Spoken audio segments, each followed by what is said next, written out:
Super एलनिनोर प्रभाव को आखि आगे रखी अल्प पानी अधिका अमल पाइबापी जमीर प्रकार अनुसार ड्यूरेशन बा अवधिर हाइब्रिड बिहन चयन करंतु जहाँ अल्प पानी रे एकर प्रति 30 रु 40 क्विंटाल पर्यंत निश्चय अमल दे पारिबो। तेबे कौन रही टॉप 5 हाइब्रिड धान किसम आसंतु जानिबा।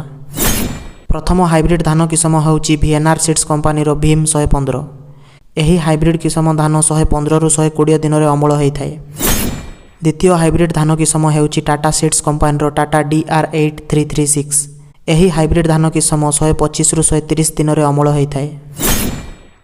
तृतीय हाइब्रिड धान किसम होउची सिजेंटा सीड्स कंपनी रो हाइब्रिड धान S4001।